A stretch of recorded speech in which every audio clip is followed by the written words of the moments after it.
Saudi club Al হিলালে যোগ দেওয়ার পর থেকেই ইনজুরির কারণে মাঠের বাইরে অবস্থান করছেন নেইমার জুনিয়র। দীর্ঘ 1 বছরের ইনজুরি কাটিয়ে নেইমার জুনিয়র গত অক্টোবরে মাঠে ফিরলেও আবারও নতুন চোটে পড়েছেন। পিএসজি ছেড়ে আল হিলালে যোগ দেওয়ার পর থেকে এ পর্যন্ত 2 মৌসুম মিলিয়ে মোটে মাত্র 7টি ম্যাচ খেলতে পেরেছেন ব্রাজিলিয়ান সুপারস্টার। চলতি বছর অক্টোবরে আল হিলালের জার্সিতে এএফসি চ্যাম্পিয়ন্স লিগের ম্যাচ দিয়ে প্রত্যাবর্তন করেছিলেন নেইমার। তবে এএফসি চ্যাম্পিয়ন্স লিগে এর পরের ম্যাচে বদলি খেলোয়াড় হিসেবে নেমে আবারও নতুন করে চোটে পড়েছিলেন ব্রাজিলিয়ান প্রিন্স। সে সময় জানা গিয়েছিল হ্যামস্ট্রিংয়ের এই চোট নেইমারকে মাঠের বাইরে ছিটকে দিয়েছে আরো 6 সপ্তাহের জন্য। তবে এবার নেইমারকে নিয়ে এলো বড় সুখবর, যে খবর অবশ্যই স্বস্তি দিবে নেইমার ভক্তদের। হ্যামস্ট্রিংয়ের এই ইনজুরি কাটিয়ে এবার মাঠে ফিরতে চলেছেন নেইমার জুনিয়র। বর্তমানে আল হিলালের অনুশীলন ক্যাম্পে ফিরেছেন এই ব্রাজিলিয়ান সুপারস্টার। আল হিলালের ট্রেনিং ক্যাম্পে ফিরেই নিজের পায়ের জাদুঘরী কারুকার্য দেখাচ্ছেন নেইমার।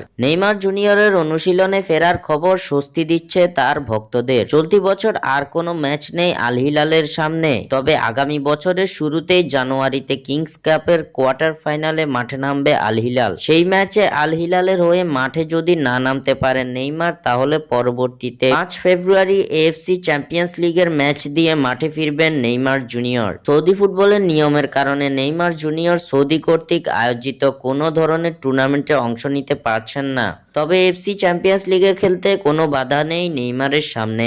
স্বাক্ষর থেকে সাদবিন ইসলাম।